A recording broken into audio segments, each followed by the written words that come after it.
नमस्कार दोस्तों, this is Vineet Pandey और आज का स्पेशल सेशन है यूजीसी नेट के सिलेबस के बारे में बात करेंगे।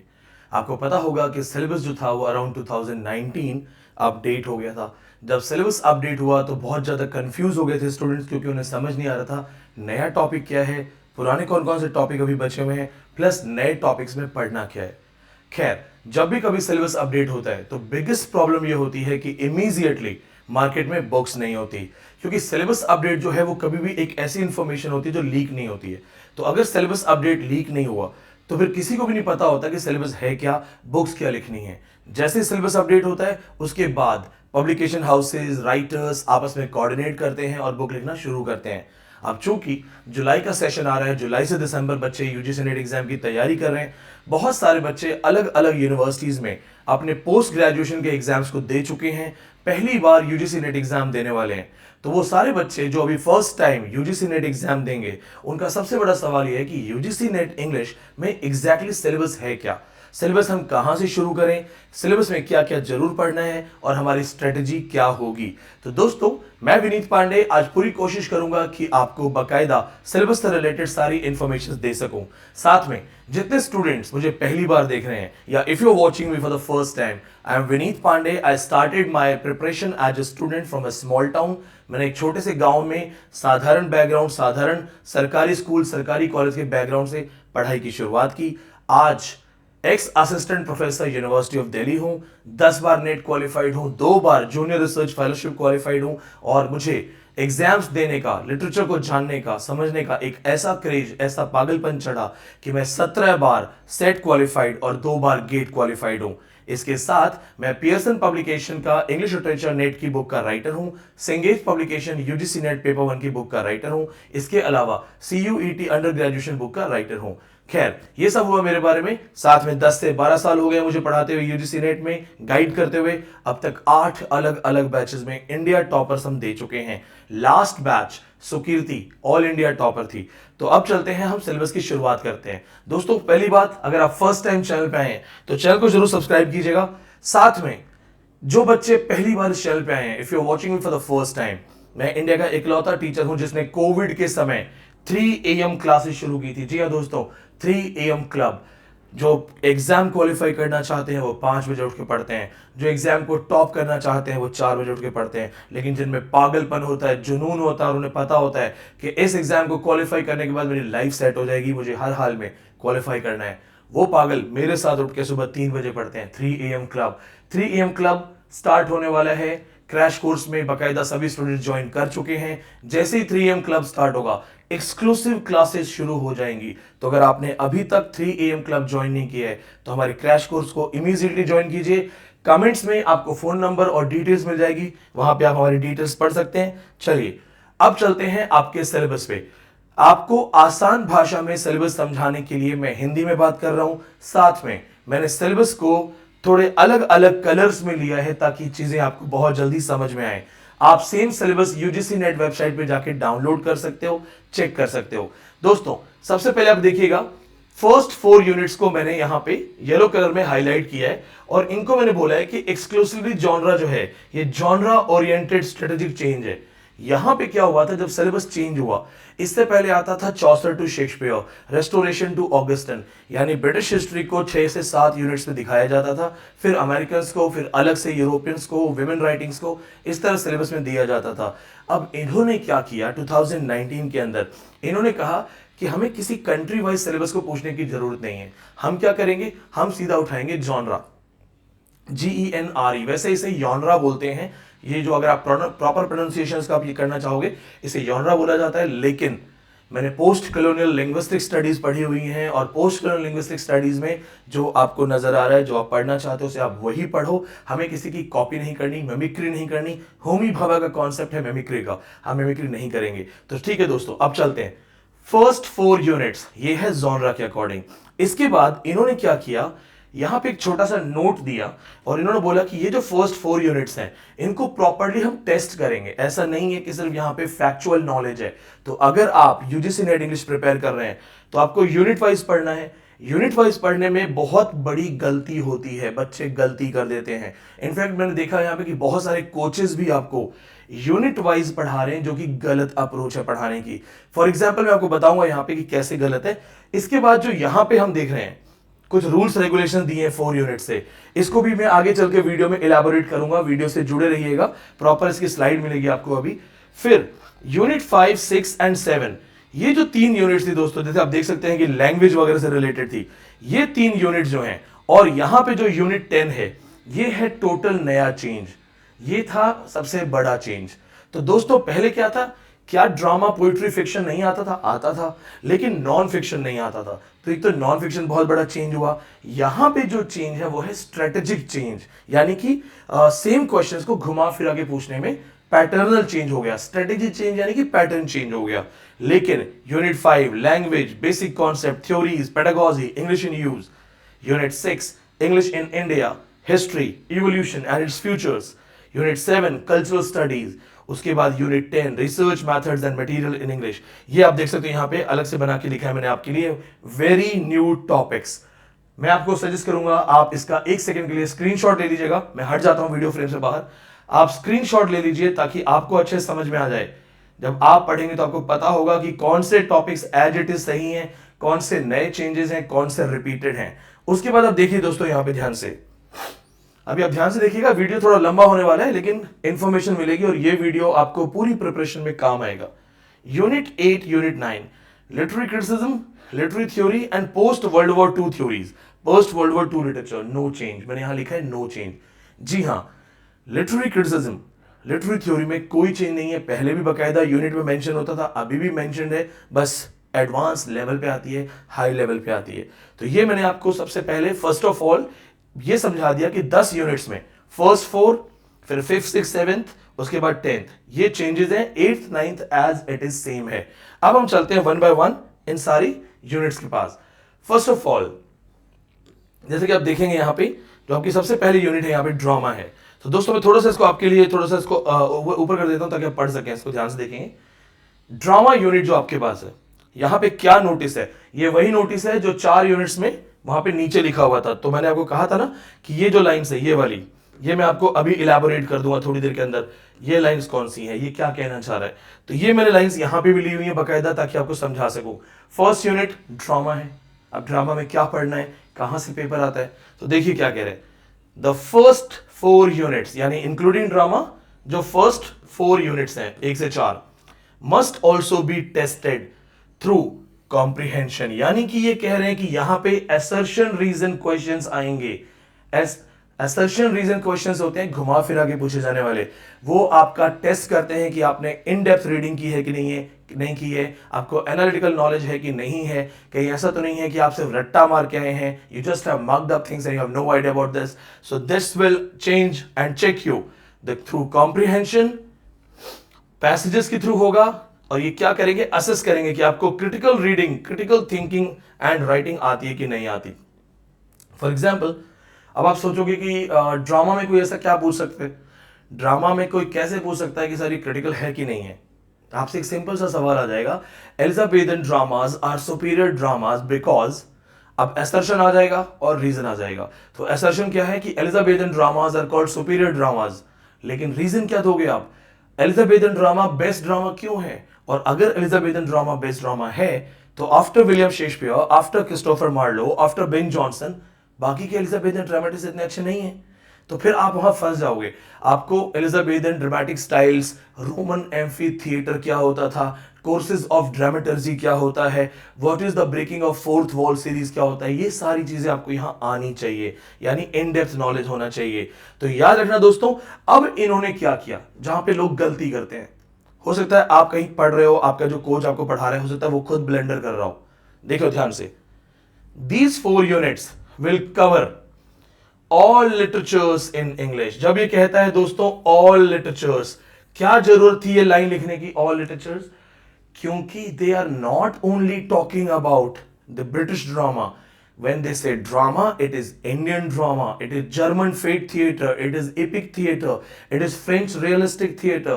ये टोटल ओवरऑल ड्रामा है दोस्तों. आपको पता है इटालियन ड्रामेटिस्ट ल्यूसी पिरेंडो, इस तरह के ड्रामाज है यहाँ पे. डैरियो फो, कांट पे, वोंट पे, नहीं दे सकते, नहीं देंगे, इस तरह के ड्रामा है. सो दोस्तों यहाँ पे क्या चीज है, कहने का मतलब ये है कि ड्रामा आपका आएगा पूरा वर्ल्ड लिटरेचर से. तो अगर आपको कोई सिर्फ ड्रामा यूनिट पढ़ाने बैठ गया तो प्रैक्टिकली पॉसिबल नहीं है. और अगर आपको कोई कह रहा है किसी कोचिंग के अंदर कि मैंने आपको ड्रामा पढ़ाया है, मैंने शेक्सपियर पढ़ा दिया, मैंने रेस्टोरेशन ड्रामा पढ़ा दिया, मैंने ऑगस्टिन ड्रामा पढ़ा दिया, मैंने आपको विक्टोरियन ड्रामा पढ़ा दिया. विक्टोरियन ड्रामा होता है, पता कि नहीं पता आपको? होता है. टेनिसन ने लिखा है, Becket, Harold, cup, Queen Mary, Hardy का एपिक ड्रामा डायनास्ट. जी हाँ, ड्रामा होते हैं, लेकिन कहीं ऐसा तो नहीं है कि आपको सिर्फ ब्रिटिश इंग्लिश के ड्रामा पढ़ा दिए हैं. ध्यान से देख लो. These 4 units, यानी drama and other 4 units will cover all literatures in English. All literature in English means world literature in English. German fate theatre, German epic theatre, idea of welt literature, ये सारे concepts आएंगे. Email जोला ने क्यों बोला था in 1881 naturalism in theatre that theatre was dead in 19th century. ऐसे questions आएंगे. अलॉन्ग विद दिस थिंग, जब आप ये सारी चीजें पढ़ोगे तो मैंने आपको एक चीज बोली, मैंने आपको थोड़ी देर पहले एक बात बताई थी कि यहां पे बहुत सारी मिस रीडिंग हो रही है. जैसे कि आप देखिए ड्रामा है, ठीक है. अब इसके बाद हम चलते हैं पोइट्री पे. सेम रूल्स वंस अगेन, मैंने दोबारा वो रूल यहां डाले हैं ताकि आपको समझ में आ जाए. दोबारा से इसमें एक चीज देखना, ये जो यहां पे मैं आपको दोबारा से इसको थोड़ा सा ऊंचा कर देता हूं ताकि आपको पॉइंट समझ में आ जाए. These 4 units will cover all literature, यानी पोइट्री. पोइट्री माने all literature poetry. तो कहीं ऐसा तो नहीं है that sir I have read Anglo-Saxon poetry, मैंने तो जॉफरी चौसर पढ़ लिया sir I'm prepared with Shakespearean sonnet, 154 sonnets, 126 dedicated to a man, 26 dedicated to a dark lady, Mary Fitton. Shakespeare के 126 सोनेट 2 लोगों को डेडिकेटेड माने जाते हैं. क्यों? क्योंकि नाम तो एक है WH, बट वो हेनरी रिट्सले है या विलियम हर्बर्ट है, earl of Pembroke, earl of Southampton, ये कंफर्मेशन नहीं है. तो अगर आपको लग रहा है that sir I prepared sonnet, I have read Edmund Spenser, I'm done with Anglo-Saxons, I know about Chaucer, I know about Restoration poets, Mac Flecknoe मुझे आता है, Rape of the Lock मुझे आता है, plus pre-romantic poetries, William Cooper, Ode to Evening, William Collins, Ode to Evening, Cooper, ये सब मुझे आते हैं. Thomas Gray मुझे आता है, Sir Wordsworth College romantic writers मुझे आते हैं, Robert Browning, Sir Elizabeth Barrett Browning, Matthew Arnold, Victorians मुझे आते हैं, ऑर्डन, इलियट सर मुझे आते हैं. मैंने सारी पोइट्री रेडी की है. Yes sir, trust me. No, double JRF होने की हैसियत से पढ़ा रहा हूं. 10 बार नेट क्वालिफाई किया है. नेट पेपर की एक एक बारीकी देख रखी है. हमारे राजस्थानी में एक कहावत है कि दाई से पेट नहीं छुपाया जाता, तो इस नेट एग्जाम की दाई बन गया. इतने पेपर देखे, इतने पेपर देखे. अभी मेरी टेबल पे आपको दिखा देता हूं. चलो, आप देख रहे हैं ना कि मैं पेपर सॉल्व कर रहा हूं. ये हिमाचल सेट है, ये आंध्रा सेट है, north east set, Orissa DSS भी सामने पड़ा हुआ है, और UGC नेट दिसंबर 2022 पड़ा है. इतने पेपर देखे हैं दोस्तों. अब मैं आपसे पूछता हूं, ठीक है, आपने पोइट्री पढ़ ली, आप नए स्टूडेंट हो, आपने पोइट्री पढ़ ली. अब इसमें लिखा है ऑल लिटरेचर. UGC नेट में क्वेश्चन है इसका हाइकू पोइट्री. ऑफलाइन बैच और गूगल ड्राइव में मैंने अभी 4 दिन पहले पढ़ा है. हाइकू पोइट्री, हाइकाई नो रेंगा, ये पढ़ाया मैंने. पुष्किन सोनेट पढ़ाया मैंने, पुष्किन सोनेट, पुष्किन सोनेट पढ़ाया मैंने. अब ये देखिए, haiku poetry, haikai no renga, Noh drama, ये सब जापानीज स्टाइल है और पेपर में आ चुकी हैं. जी हां, haiku poetry, kabuki, haikai no renga Japanese है, और पुष्किन सोनेट जो नेट एग्जाम में आ चुका है रशियन पोइट्री स्टाइल है. इसे वंजिन स्टेंजा भी कहते हैं.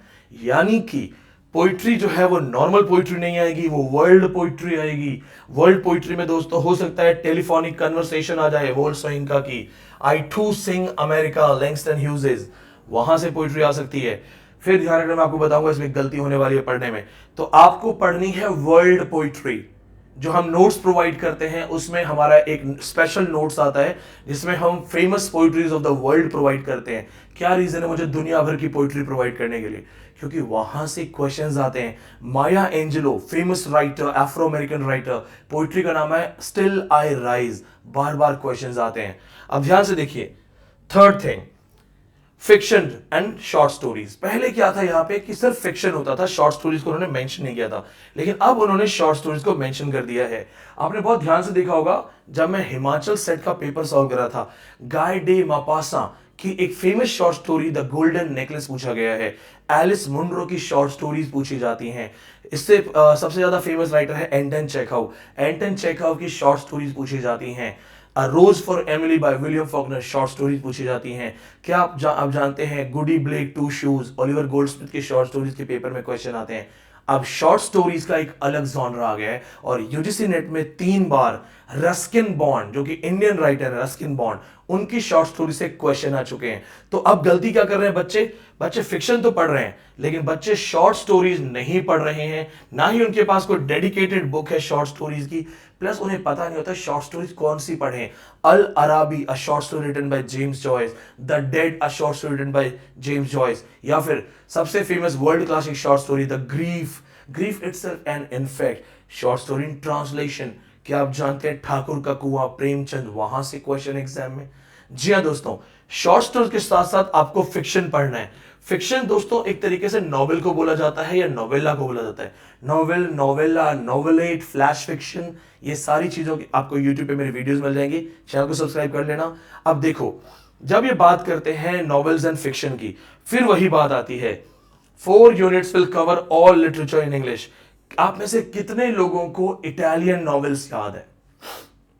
अगर कोई आपसे पूछे इटालो काल्विनो के फेमस वर्क्स, फिलिप्पो टोमासो मैरिनेटी के फेमस वर्क, रीनर मारिया रिल्के के फेमस वर्क, कोई आपसे बोले जीन जेने के फेमस वर्क, आंद्रे जिडे के फेमस वर्क्स, या फिर जो हमारे जर्मन राइटर्स हैं, अगर कोई सिर्फ इतना पूछे बर्डन ब्रूक किसने लिखा है, मैजिक माउंटेन किसने लिखा है, इस तरह के वर्क्स, तो German, French, Italian, Russian novels, war and peace किसने लिखा है, the diary of a superfluous man किसने लिखा है। नेट एग्जाम में 2 बार क्वेश्चन है सुपरफ्लुअस मैन कॉन्सेप्ट से, ऑब्लोमोव से। यानी कि फिक्शन दोस्तों आपको वर्ल्ड लिटरेचर पढ़ना है। हालांकि मैं जानता हूं मार्केट में किताबें नहीं है, इस वजह से आप कहीं ना कहीं मजबूर हैं, और ये हमारे देश की प्रॉब्लम भी है कि हमारे पास हायर एजुकेशन में हमारे पास सिलेबस तो बहुत बड़े लेकिन किताबें नहीं है। पर दोस्तों अगर आपको लग रहा है कि मैं सिर्फ विक्टोरियन नॉवेल्स पढ़ लूंगा, romantic novel by Mary Shelley, Walter Scott पढ़ लूंगा, वॉल्टर सेविल लैंडर की बुक पढ़ूंगा and I will qualify NET, नहीं मेरे दोस्त, आप आसपास भी नहीं होंगे। नेट के एग्जाम में 70 से 80 हजार स्टूडेंट्स बैठते हैं, तब जाकर के 2000 2500 स्टूडेंट पास होंगे, वो भी ऑल कैटेगरीज में। तो फिर आप ये सोचो कि कहीं आप उस भीड़ का हिस्सा तो नहीं हो जो फॉर्म भरती है और सरकार को पैसा देती है। ये आपको वर्ल्ड लिटरेचर पढ़ना पड़ेगा। यहां पे आपको चाहे कोलंबियन राइटर्स पढ़ने पड़े, मैक्सिकन राइटर्स पढ़ने पड़े, यानी यहां तक कि श्रीलंकन राइटर्स पढ़ने पड़ सकते हैं। क्या आप जानते हैं पाकिस्तानी राइटर मोहसिन हामिद की famous book reluctant fundamentalist, Khaled Hosseini की famous book kite runner, Hanif Kureishi की famous book the Buddha of suburbia, यहां से नेट में क्वेश्चन है। बांग्लादेशी राइटर मोनिका अली के ब्रिक लेन से 2 बार क्वेश्चन है। तो क्या हम इंग्लिश लिटरेचर पढ़ रहे हैं या वर्ल्ड लिटरेचर पढ़ रहे हैं? तो दोस्तों आपके सिलेबस में जो चीजें साफ साफ नहीं लिखी हैं, उन्होंने हिंट दिया है। ये सिर्फ इतना कह रहे हैं कि भाई जो मैं पढ़ा रहा हूं ये सारे लिटरेचर आने वाले हैं, ये ऑल लिटरेचर आने वाला है। आपको कुछ नहीं करना है, आपको ब्रिटिश हिस्ट्री तो पढ़नी है, लेकिन आपको वर्ल्ड लिटरेचर में टॉप 50 टॉप 60 राइटर्स को इन डेप्थ पढ़ना है। हर कंट्री के 10 राइटर्स को अगर आप पढ़ोगे आपको टिप्स पे हो जाएगा। अभी रिसेंटली मैंने चाइनीज लिटरेचर पढ़ा है गूगल ड्राइव बैच में, मोयान पढ़ाया मैंने, पर्ल एस बग पढ़ाया, जाओ जिंगजियान पढ़ाया, रॉय चाओ पढ़ाया, ये सारे राइटर्स मैं पढ़ा चुका हूं। फिर मैंने उनको इटालियन राइटर्स पढ़ाए, इससे पहले जापानीज राइटर्स हम खत्म कर चुके हैं, Russian writers, German writers, French writers हम सिलेबस में खत्म कर चुके हैं। ये सारी चीजें हम क्यों पढ़ रहे हैं? हमें क्या जरूरत है French, German, Italian, Canadian, Australian, African पढ़ने की? क्योंकि पेपर में आ रहा है, भरा हुआ है पेपर में। और मेरे वो स्टूडेंट जिनको बेचारों को गाइडेंस नहीं मिलती, वो बेचारे कहते हैं पेपर आउट ऑफ सिलेबस था, क्योंकि एक मार्केट गाइड बुक से पढ़ रहे हैं। लेकिन रियलिटी ये है कि वर्ल्ड लिटरेचर से पेपर आ रहा है। अब देखिए इसके बाद इन्होंने क्या किया, इन्होंने ऐड किया नॉन फिक्शन, जो कि मैं सपोर्ट नहीं करता लिटरेचर में। हालांकि ठीक है, it is a part of literature, but problem ये कि तुम पढ़ाते तो हो नहीं, they do not teach you in small universities. अगर आप छोटे गांव से हो, छोटी जगह से हो, छोटी यूनिवर्सिटी से हो, आपकी यूनिवर्सिटी में टीचर्स नहीं है या टीचर्स बहुत कम है, टीचर्स बुक्स को चूज करके पढ़ाते हैं, ये पढ़ो तो ये छोड़ दो, दो किताबों के बीच में ऑप्शन होता है दिस और दैट, तो भाई प्रॉब्लम ये होती है कि जो गांव के बच्चे हैं उन्हें ना तो कोई इंग्लिश में पढ़ाता है, ना कोई इंग्लिश टू इंग्लिश नोट्स देता है, वो बेचारे कुंजियों के भरोसे रहते हैं, 1 वीक सीरीज के भरोसे रहते हैं, और जब वो एग्जाम में बैठते हैं तो यहाँ पे आके मारे जाते हैं। नॉन फिक्शनल प्रोज जो होता है दोस्तों, एक तरीके से स्ट्रेट प्रोज होता है। यहाँ पे आपको कोई कहेगा कि नहीं नहीं सिर्फ एसेज होते हैं, ऐसा कुछ नहीं है। अगर आप एसेज पढ़ रहे हो, मॉन्टेन पढ़ लोगे, फ्रांसिस बेकन पढ़ लोगे, थॉमस नॉक्स पढ़ लोगे, चार्ल्स लैम्ब पढ़ लोगे, हैजर्ड पढ़ लोगे, डी क्विंसी पढ़ लोगे, नो डाउट डी क्विंसी से पेपर में क्वेश्चंस आते हैं, लेकिन ए.के. रामानुजन की बुक से क्वेश्चंस है, नसीम इज़िकल नाइपोर्स इंडियन माइंड यहां से क्वेश्चन है, नामवर सिंह की डीकोलोनाइजिंग द इंडियन माइंड यहां से क्वेश्चन है। तो यानी कि दोस्तों नॉन फिक्शन भी, नॉन फिक्शन के लिए भी देखो क्या कह रहे हैं, ऑल लिटरेचर्स, क्योंकि इन्होंने क्या कहा था, फर्स्ट 4 यूनिट्स, तो फर्स्ट 4 यूनिट जो है कहीं से भी कुछ आ सकता है। अब हमने बात की नॉन फिक्शन, सर हमें क्या पढ़ना है, best sellers, non fiction best sellers, 2022 जून की बात है ये, बाबरी मस्जिद, 2 किताबें लिखी गई थी on the demolition of Babri मस्जिद, पिक द राइट पेयर, ये पेपर का क्वेश्चन है बाबरी मस्जिद पे। मैंने वीडियो में भी सवाल उठाया था कि कहीं ऐसा तो नहीं है नेट पेपर में पॉलिटिक्स हो रही है, लेकिन क्वेश्चन तो क्वेश्चन है, नॉन फिक्शन तो नॉन फिक्शन है।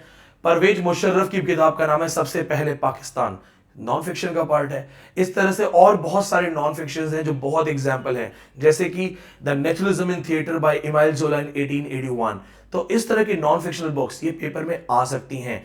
अमिताभ घोष की एक फेमस बुक है इन एन एंटीक लैंड, 2 बार आ चुका है, ज्यूइश कल्चर से डील करता है, नॉन फिक्शन की बुक है। मेरे पास इसकी एक प्रॉपर लिस्ट है नॉन फिक्शन की।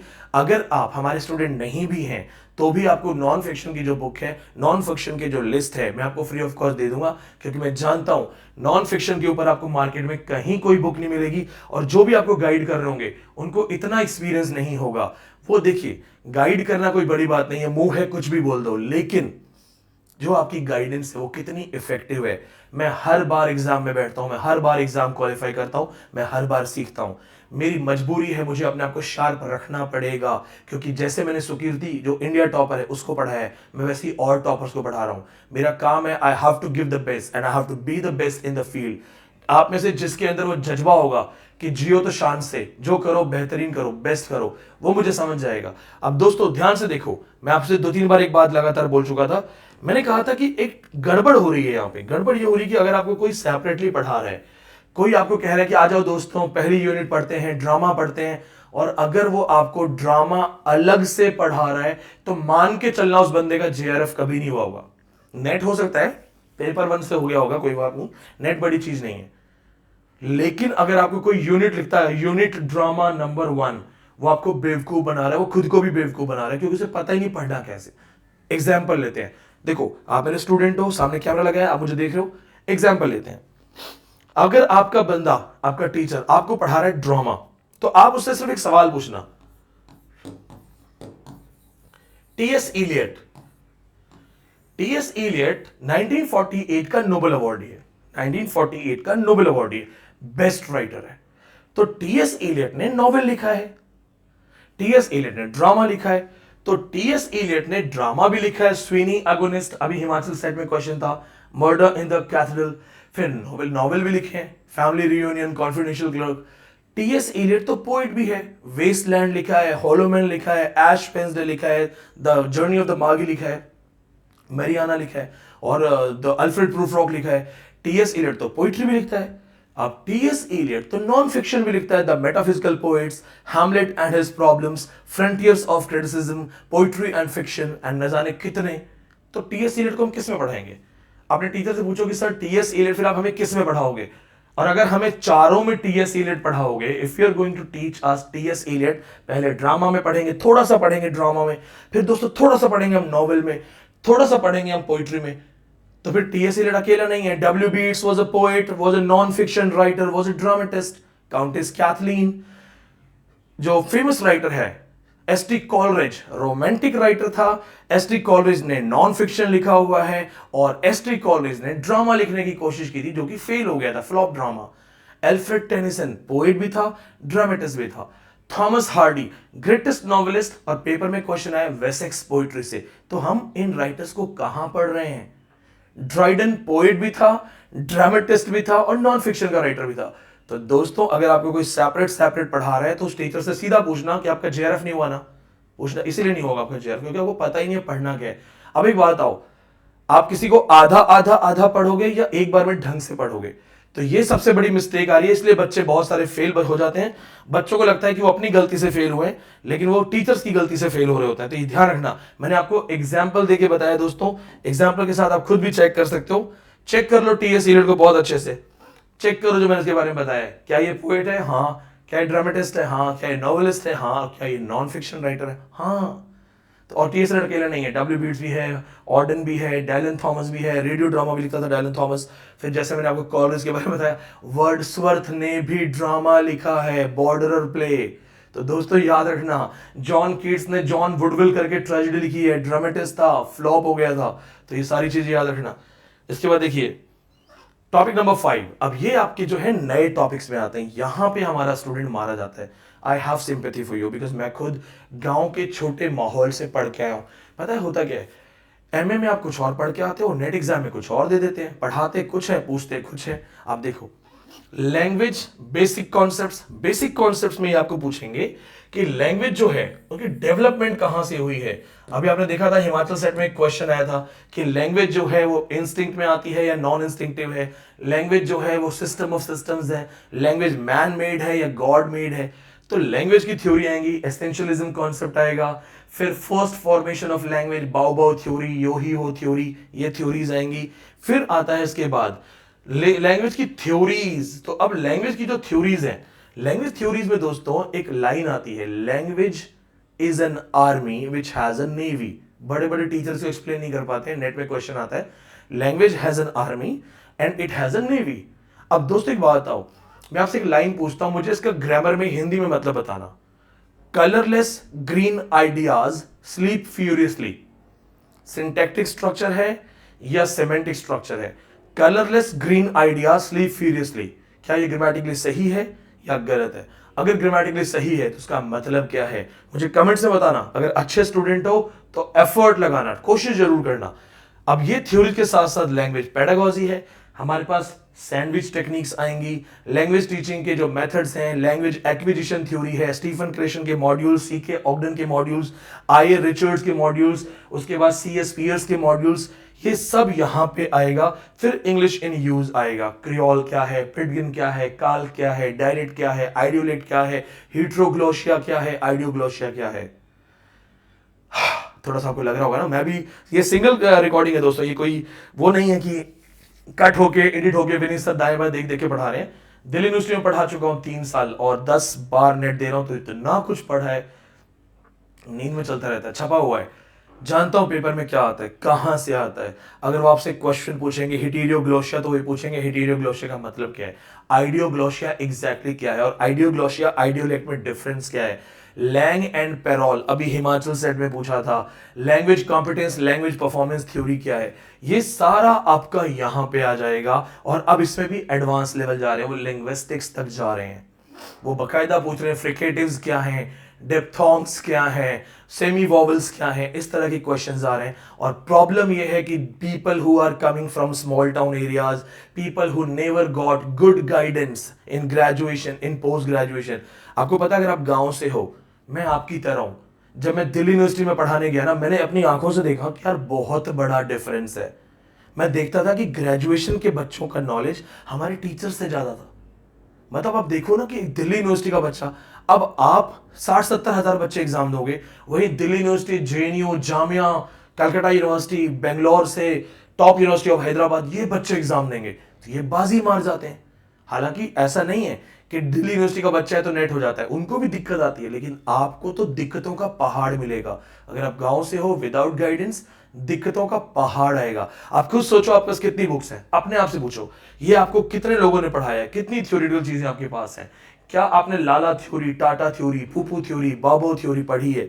लैंग्वेज की जो थ्योरीज हैं, इनके साथ साथ और थ्योरीज आएंगी, सैपर-वॉल्फ एनालिसिस, ये सारी थ्योरीज क्या हमने पढ़ी हैं? Concept of basic English, threshold English, nuclear English, फिर हमारे पास आते हैं 3 circles of Braj cut through, क्या हमने ये पढ़ा है? खैर, अगर आप क्रैश कोर्स में हैं या हमारे साथ पढ़ रहे हैं या मेरे गूगल ड्राइव बैच में हैं, गूगल ड्राइव में तो आप इनके मास्टर बन जाओगे। अगर आप ऑफलाइन बैच दिल्ली में हो, अगर आप दिल्ली में आके पढ़ रहे हो ऑफलाइन बैच में, या गूगल ड्राइव क्लासेस हैं, ऑफलाइन बैच क्लासेस आप घर पे हैं, ये सब आपके टिप्स पे होगा जैसे मैं बोल रहा हूं, बस मेहनत आपकी होगी। फिर question number unit number 6, English in India, ये आसान है, सबसे आसान यूनिट यही है। ध्यान से सुन लो, फिर से रिपीट कर रहा हूं, सबसे आसान यूनिट, सबसे छोटी यूनिट यही है। कैसे? English in India, history, evolution and future. तो इंग्लिश इन इंडिया में इंग्लिश की हिस्ट्री शुरू हो जाती है। इंग्लिश कहां से आई? पंडित जवाहरलाल नेहरू ने कहा था English is a major window to the western world. तो यहां पे क्या कॉन्सेप्ट आता है कि इंडिया में मैकॉले ने क्या रोल प्ले किया? मैकॉले जब इंग्लिश को लेके इंडिया में आया, इंडियन एजुकेशन से सपोर्ट किया अराउंड 1835 के आसपास मिनट्स में। तो उन्होंने बोला कि इंडिया एक ऐसी कंट्री है, इनके पास बहुत पैसा है, बहुत रिच है, लेकिन इनके पास बिहेवियर नहीं है, ट्राइबल्स हैं, सेवेजेस हैं। इन्होंने कहा we will give them European culture, we will give them English language, we will make them civilised. Macaulay ने बोला, मैं लिख देता हूं आपके लिए, लॉर्ड मैकॉले, लॉर्ड मैकॉले, पूरा नाम थॉमस बेबिंगटन मैकॉले। इन्होंने बोला एनी बुक, कोई भी एक किताब, in any shelf of any English library can surpass the whole of Persian and Sanskrit literature. इन्होंने कहा लाइब्रेरी में, किसी भी लाइब्रेरी की कहीं भी कोई कोने में से एक इंग्लिश की किताब इनके पूरे पर्शियन लैंग्वेज, पूरे संस्कृत लिटरेचर, पूरे पर्शियन, संस्कृत, अरबिक लिटरेचर से ज्यादा नॉलेज रखती है, ज्यादा एडवांस है। इसको पता नहीं था कि हम इंडियंस कौन है, इसको पता नहीं था, इसने नाम नहीं सुना था कालिदास का, लेकिन ये क्या कह रहा था, क्या एटीट्यूड था इसका कि हमारी कोई भी बुक इन इंडियंस के तो सर के ऊपर से जाएगी, बहुत अपर लेवल है। इसने इंग्लिश इंट्रोड्यूस कर दी, इसने कहा इंग्लिश पढ़ो। फिर इनको सपोर्ट भी मिली कुछ इंडियंस की जिनके पास एक अलग विजन था, Raja Ram Mohan Roy. Raja Ram Mohan Roy is the first person to support English education in India as an Indian. फिर सर विलियम पिट के क्या रोल है, राजा राम मोहन राय ने क्यों उनको लेटर्स लिखे, बकायदा क्वेश्चन है एग्जाम का। Raja Ram Mohan Roy wrote letters in support of English language to the viceroy. क्या नाम है वॉइस रॉय का? Sir William Pitt. ये क्वेश्चन था एग्जाम में। फिर इंग्लिश में क्या क्या चेंज हुए, बाबू इंग्लिश क्या है, बटलर इंग्लिश क्या है, रोल ऑफ मद्रास प्रेसिडेंसी क्या है, फिर नसीम इजगल की जो मिस पुष्पा टीएस है, goodbye party for Miss Pushpa TS, उसका क्या रेफरेंस है, ये सब यहां आता है। फिर आता है इंग्लिश का फ्यूचर। यहां पे दोबारा English as a language to as pidgin, यहां पे इसके रूल शुरू होते हैं। तो ये दोबारा वहां पे पिटगिन टॉपिक हम दोबारा पढ़ेंगे। अब इसके बाद चलते हैं यूनिट 7 पे, कल्चरल स्टडीज। तो जो दोस्त मेरी वीडियो देख रहे हैं, इससे पिछला वीडियो जो आज मैंने अपलोड किया, इससे जस्ट एक दिन पहले वाला वीडियो कल्चर स्टडीज पे बात हुई है। उस कल्चर स्टडीज की वीडियोस को पूरा देख लो आप। कल्चर स्टडीज के वीडियो के लिंक को मैं कमेंट में भी डालूंगा, प्लीज चेक कर लेना, थोड़ा डिटेल आइडिया मिलेगा। इन्होंने क्या किया, ये एक नया डिपार्टमेंट है, 1964 का डिपार्टमेंट, इन 1964 का डिपार्टमेंट, और अभी रिसेंटली जेएनयू में काफी काम चल रहा है। CCS, centre for contemporary cultural studies, किसकी गाइडेंस में? रिचर्ड हॉगर्ट, रिचर्ड हॉगर्ट और एक और राइटर है स्टुअर्ट हॉल, एक और आदमी है स्टुअर्ट हॉल। इन लोगों की गाइडेंस में कल्चर स्टडीज डिपार्टमेंट शुरू हुआ। अब इन्होंने क्या किया, इन्होंने कहा कल्चर जो है वो समाज के अंदर बनता है, धीरे धीरे डेवलप हो जाता है ना। हम नहीं कहते कि अरे यार कौन सा कल्चर तुम्हारा, तुम कैसे कल्चर से आए हो, क्या तुम्हारा कल्चरल बैकग्राउंड है, ठीक है। तो संस्कृति, संस्कृति, कल्चर, जिसके पीछे क्या थ्योरी है, क्या कल्चर जो है, जो कि सोशल कंस्ट्रक्ट है, तो कल्चर कैसे बनता है, what is high culture, what is low culture, the idea of populace क्या है, फिलिस्तीन्स क्या है, बारबेरियन क्या है, हेलेनिज्म, हेब्राइज्म, ये सारे कॉन्सेप्ट्स क्या हैं। इन सारे कॉन्सेप्ट्स को कल्चर स्टडीज के अंदर पढ़ा जाता है। The above of high culture, the low culture क्या है, the difference between the country and the city, the idea of the country and the city. फिर कल्चर के अंदर व्हाट इज कल्चरल मटेरियलिज्म क्या है, कल्चरल डायलेक्टिकलिज्म क्या है, फिर साथ साथ कल्चरल इंडस्ट्री कॉन्सेप्ट्स क्या है। तो ये कल्चर स्टडीज से नेट में बहुत क्वेश्चन आते हैं। इस एक पर्टिकुलर यूनिट से दोस्तों 10 से 12 क्वेश्चन आते हैं, ये ध्यान रखना। यहाँ पे नॉर्मली क्वेश्चन सेट नहीं है, कहा जाता है कि पर यूनिट 8 से 10 क्वेश्चन आते हैं, ऐसा फिक्स नहीं है। कल्चर स्टडी, लिटरेरी थ्योरी से यहां से सबसे ज्यादा क्वेश्चन आते हैं, 40 प्लस क्वेश्चन, 40 से ज्यादा क्वेश्चन आपको सिर्फ culture study, linguistic, literary theory से मिलेंगे। ये सबसे मेन टॉपिक होता है, इस पे आपको सबसे ज्यादा मेहनत करनी है। प्रॉब्लम यह है कि इसकी बुक्स मार्केट में अवेलेबल नहीं है, और जो बुक्स हैं वो भी सिर्फ कल्चर स्टडीज की बात कर रही है पर प्रॉपर्ली डिफाइन नहीं करती, क्योंकि नया टॉपिक है, नया एक्सप्लोर हो रहा है, नई नई चीजें ऐड हो रही हैं। कल्चर स्टडीज के अंदर अगर आप मीडिया थ्योरी नहीं पढ़ रहे हैं या आपको कोई मीडिया थ्योरी नहीं पढ़ा रहा है तो फिर आपके साथ यह धोखा हो रहा है। क्योंकि अगर आप कल्चर स्टडीज पढ़ रहे हैं और आपको ये नहीं पता लैंग्वेज इज अ मीडियम, तो लैंग्वेज जो है मैसेज इज अ मीडियम, तो मैसेज खुद जो है वही मीडियम, और medium itself is a message. ये कॉन्सेप्ट अगर आपको कोई नहीं पढ़ा रहा, या आपको मीडिया थ्योरी में मेल गेज कॉन्सेप्ट नहीं पढ़ा रहा कोई, तो इसका मतलब प्रिपेयर नहीं कर रहे। ये सारी चीजें आपको ध्यान देनी है।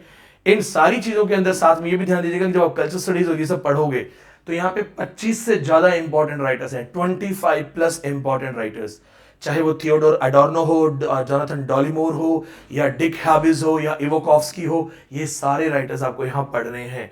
इसके अंदर साथ साथ आपको ये देखना है लिटरेरी क्रिटिसिज्म। दोस्तों अभी मैंने इस वीडियो को सब्सक्राइब करने के बाद मेरी 3 दिन पुरानी वीडियो देखना, आप इसी वीडियो से 3 दिन पुरानी वीडियो लिटरेरी क्रिटिसिज्म के अंदर मैंने बकायदा इंट्रोडक्शन दिया है स्टूडेंट्स को। ये सब वीडियोस फ्री ऑफ कॉस्ट है, फ्री ऑफ कॉस्ट आपकी डोमेन में है। मैंने बकायदा समझाया है कि टाइप्स ऑफ क्रिटिसिज्म क्या है। तो अगर आप फर्स्ट टाइम पढ़ रहे हैं, आपको उस एक वीडियो से आइडिया मिल जाएगा कि टाइप्स ऑफ क्रिटिसिज्म क्या होता है, कौन कौन से टाइप्स के क्रिटिसिज्म है, लिबरल क्रिटिसिज्म क्या है, डिस्क्रिप्टिव क्रिटिसिज्म क्या है, बायोग्राफिकल क्रिटिसिज्म क्या है, along with that romantic criticism, classical criticism, legislative criticism, appreciative criticism, ये मैंने सारा बकायदा उस एक वीडियो में बनाया। चैनल को सब्सक्राइब करना, बेल आइकन दबा दो, कमेंट्स में अपने मैसेज करो, टीम का पार्ट बनो, फैमिली की तरह जुड़ो। मैं आपके कमेंट्स खुद रीड करता हूं, खुद रिप्लाई करता हूं। तो आपको लिटरेरी क्रिटिसिज्म जरूर पढ़ना है। यहां से भी 8 से 10 क्वेश्चन आते हैं। मैक्सिमम क्वेश्चन दोस्तों असर्शन रीजन के आते हैं। नेट पेपर वालों को बहुत अच्छे से पता है कि क्रिटिसिज्म के अंदर लोग रट्टा मार के आते हैं। वो जानते हैं कि क्रिटिसिज्म के अंदर जितने भी स्टूडेंट्स हैं वो रट्टा मार के आए हुए हैं, तो क्यों ना इनका रट्टा चेक किया जाए, मगिंग अप चेक किया जाए। ये क्या करते हैं, ये असर्शन और रीजन लाके देंगे। यहां से ज्यादा क्वेश्चंस असर्शन रीजन के आते हैं। इसके बाद चलते हैं नेक्स्ट थ्योरी पे। ये है literary theory post world war 2। क्या आप जानते हैं थ्योरी ऑफ पैरानोइया क्या है? यहां से क्वेश्चंस आते हैं, थ्योरी ऑफ पैरानोइया। अगर आपने थ्योरी ऑफ पैरानोइया नहीं पढ़ा है, या आपसे पूछा जाएगा थ्योरी ऑफ पैस्टिश क्या है, या आपसे कॉन्सेप्ट ऑफ अपोरिया पूछा जा सकता है, व्हाट इज अपोरिया। तो दोस्तों 1920 से लेकर के, यानी कि क्रिटिसिज्म और न्यू क्रिटिसिज्म से स्टार्टिंग से लेकर, जहां पे टीएस इलियट ने न्यू क्रिटिसिज्म को बोला था लेमन स्क्वीजिंग, लिटरेरी थ्योरी की शुरुआत हुई। लोगों को लगा कि हमें क्रिटिसिज्म से आगे चलना चाहिए, क्रिटिसिज्म उतना साइंटिफिक नहीं है, हमें साइंटिफिक अप्रोच में आना चाहिए। यहां पे आपको दोस्तों लिटरेरी क्रिटिसिज्म में न्यू क्रिटिसिज्म पढ़ना है, फॉर्मलिज्म पढ़ना है, प्रैक्टिकल क्रिटिसिज्म पढ़ना है। पहले 3 थ्योरी पढ़नी है, new criticism, formalism, practical criticism.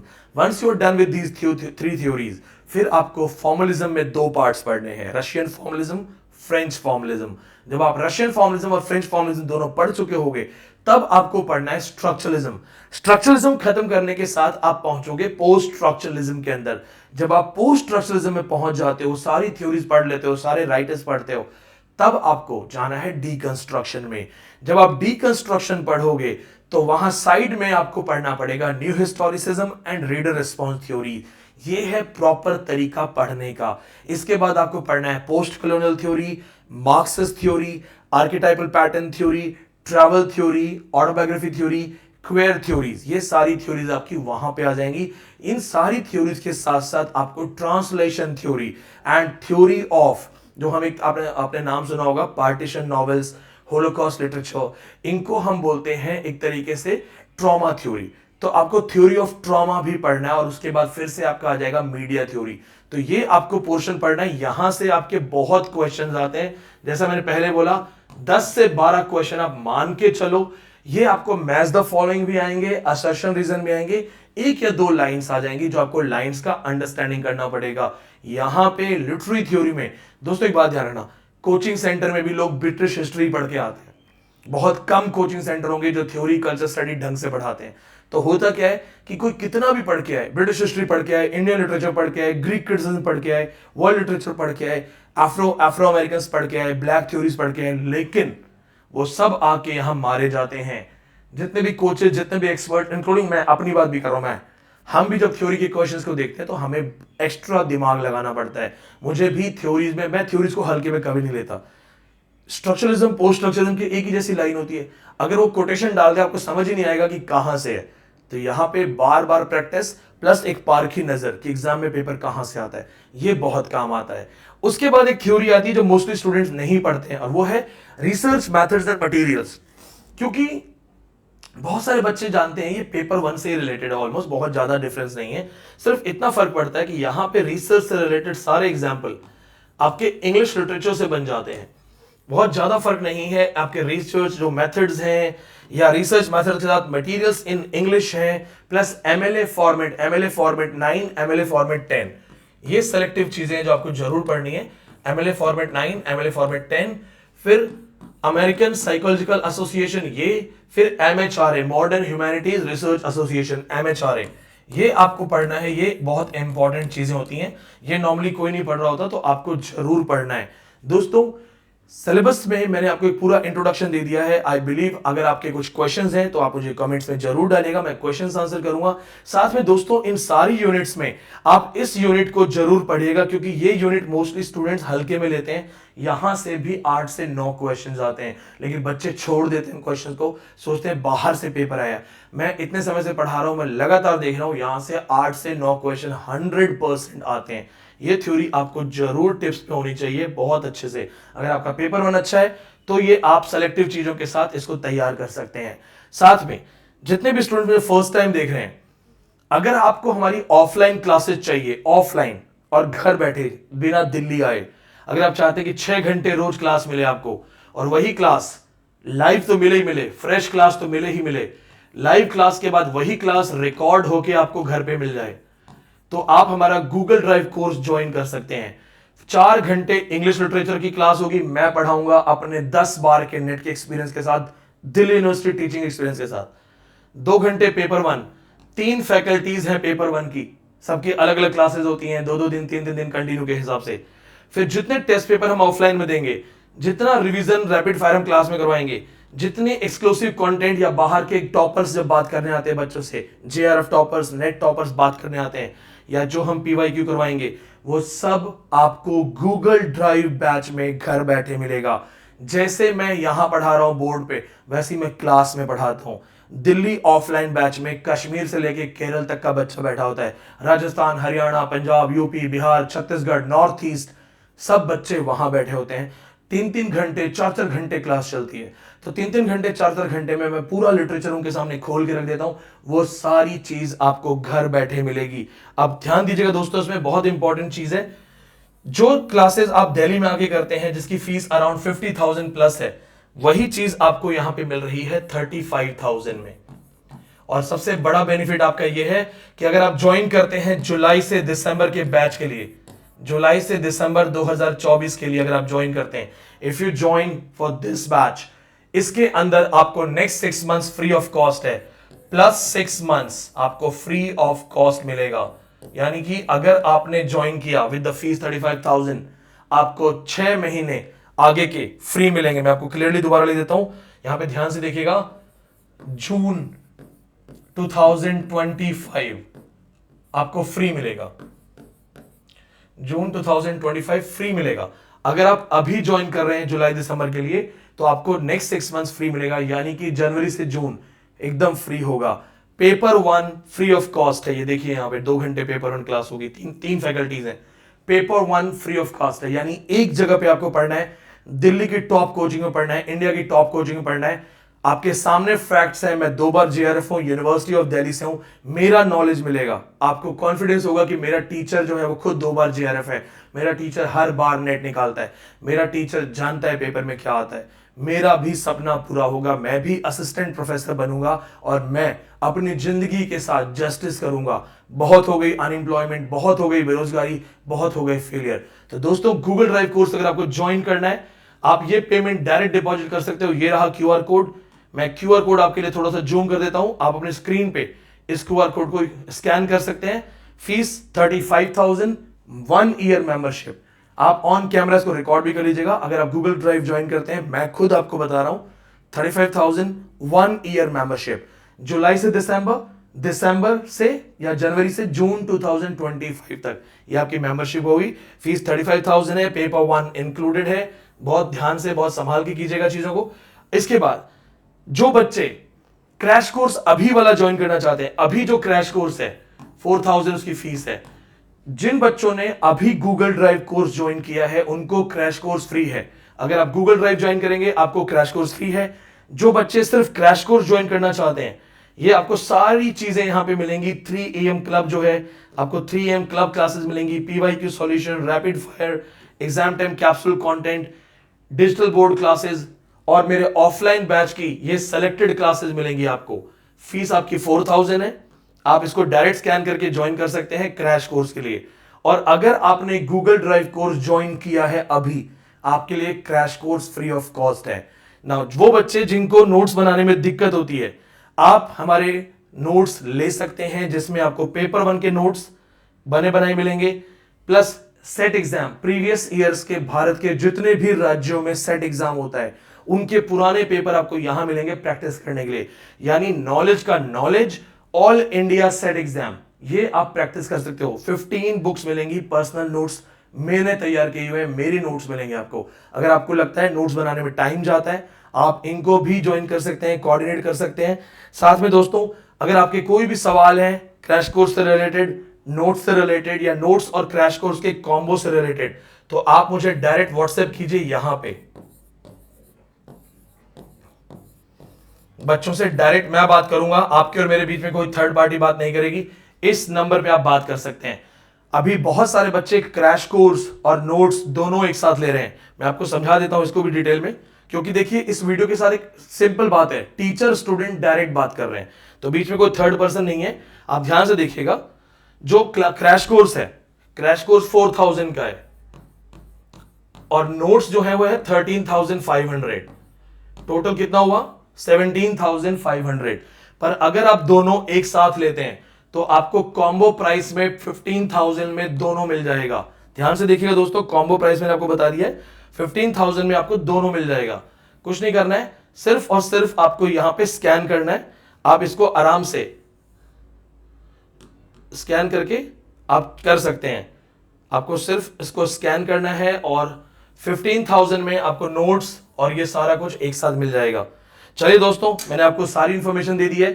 सिर्फ इतना कहना चाहता हूं कि जब एक स्टूडेंट को पढ़ना है और टीचर को पढ़ाना है, तो सारी इंफॉर्मेशन क्यों ना टीचर खुद दे। मैंने आपको सारी इंफॉर्मेशन दे दी है, मैं कैसा पढ़ा रहा हूं, कैसा पढ़ा सकता हूं। अगर आप नए हैं, मेरे चैनल को एक्सप्लोर कीजिए, नॉलेज देखिए, रिकॉर्ड्स देखिए, टॉपर्स की वीडियोस देखिए। और जब आपको लगे कि मैं राइट प्लेटफॉर्म पे हूं, जहां हमारा टीचर ना केवल साफ पढ़ाता है बल्कि साफ बातचीत करता है, तो जुड़िए, पढ़ाई करिए, मेहनत करिए, साथ में चैनल को सब्सक्राइब कीजिए। बहुत बहुत धन्यवाद।